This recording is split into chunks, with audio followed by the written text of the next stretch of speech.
উচিত বলে মনে করেছে? সেটা হলো যে দেশের দেশটা তো একটা অর্গানাইজেশন। তো একটা অর্গানাইজেশনে কি থাকে?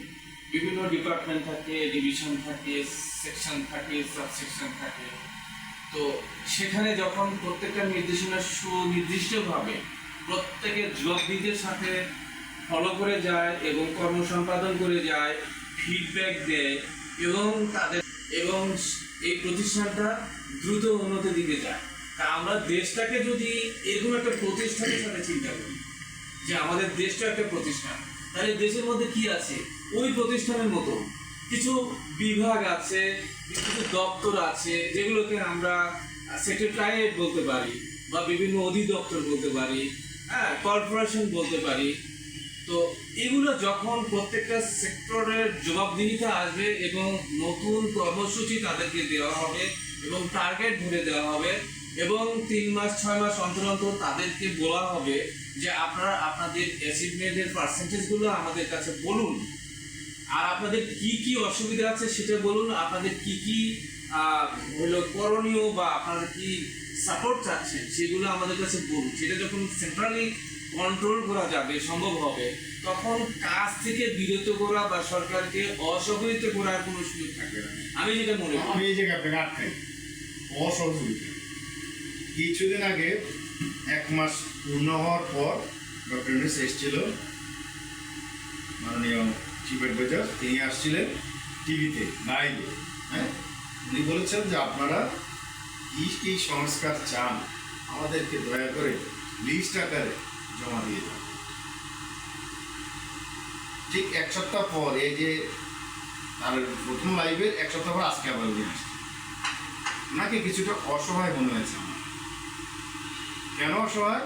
উনি যে প্রথম লাইভে বলেছিল যে এই যে কি কি সংস্কার আপনারা চান, ডক্টর দেবপ্রিয় ভট্টাচার্য ছাড়া, সিপিডি ছাড়া আর কোনো রাজনৈতিক দল বা কেউ দেয়নি। উল্টো তারা ওই লাইভের পরে বিএনপি সহ অন্যান্য দল ডক্টর ইউনূসের সাথে বঙ্গভবনে দেখা করতে গিয়েছে। আমার সাথে দেখা করতে গিয়ে বলে আসছে যে কবে আপনি কি করতে পারবেন, পরিকল্পনা করেন, আর এই মৌখিকভাবে বলে দিয়ে আসছে এটা এটা করেন। তাহলে রাজনৈতিক দল হিসেবে তারা ওনাকে পূর্ণ সহযোগিতা করেনি। আর আমি একটু আগে যেটা যোগ দিয়েছিলাম সেটা হলো সচিবালয় বলেন, ওই যে আমি বললাম যে সরকারের যতগুলো বডি আছে, আপনি যেটা বললেন যে দপ্তর পরিদপ্তর আছে, বিভাগ আছে, বিভাগীয় শহর আছে, বোর্ড আছে।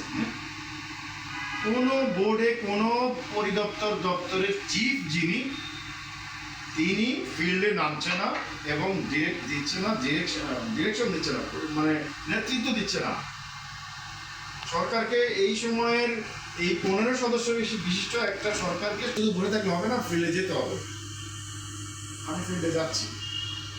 ডক্টর ইউনূসের যে প্রতিনিধি যারা তার স্টাফ, যারা তার চিফ স্টাফ, বিভাগীয় পরিদপ্তরের চিফ, তারা ফিল্ডে যাচ্ছে না।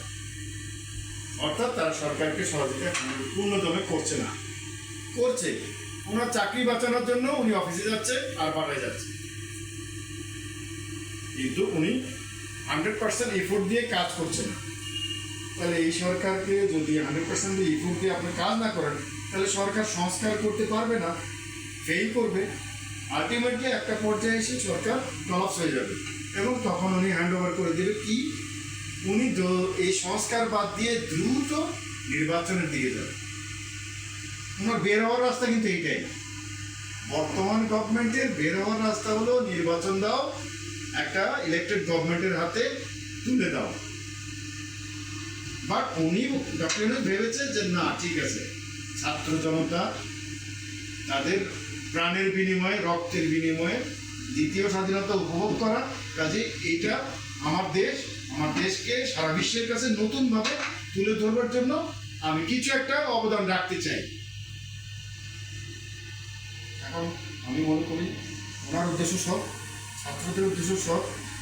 আমাদের উচিত যার যার দিক থেকে সরকারকে সহযোগিতা, কিন্তু এটা সরকার পাচ্ছে না। আমি মনে করি সবার করা উচিত। Very nice. Your whole discussion, whole thinking and good and intelligent. But I would like to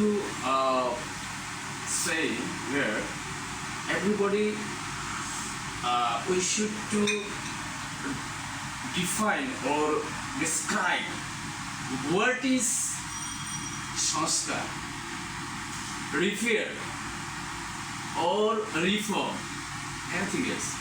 আমাদেরকে সংস্কার কি সেটাকে সংজ্ঞায়িত করা উচিত, কারণ আমরা এই শব্দের সঙ্গে পূর্ব থেকে পরিচিত নই, কেউই নই। আমরা ব্যক্তিগতভাবে সংস্কার বলতে অন্য কিছু বুঝি, রাষ্ট্রীয় সংস্কারের সঙ্গে আমরা কখনোই ইনভলভ হইনি, এই শব্দের সঙ্গে পরিচিত হয়নি এই ফিল্ডে। তো সংস্কার বলতে আপনি যদি বোঝাতে চান যে আপনার ওই চিঠি আপনি বসে আছেন, কালকে থেকে আমি বলবো, এটাই সংস্কার। একে যদি বুঝান বা বোঝানোর চেষ্টা করেন, তাহলে আমি মনে করব যে এটা খুব একটা সুফল দেবে না। তো আমি সংস্কার বলতে বুঝি যে আপনি এইখানে বসে, আমি একটা উদাহরণ দিয়ে আপনাকে বোঝানোর চেষ্টা করি। থানা শিক্ষা অফিসার, উনি একজন কন্ট্রোলিং বস, ওনার অধীনস্থ কিছু প্রাইমারি এবং হাই স্কুল আছে, সেগুলা হতে পারে 20 কিলো দূরে, 10 কিলো দূরে, বা অনেক জায়গায় গিয়ে গেছে 15 কিলো দূরে। তাহলে 15 কিলোমিটার দূরে একটা স্কুলে কয়েকজন শিক্ষক, প্রধান শিক্ষক এবং ওই শিক্ষা প্রতিষ্ঠানের যারা জড়িত আছেন, তারা ঠিকঠাক মতো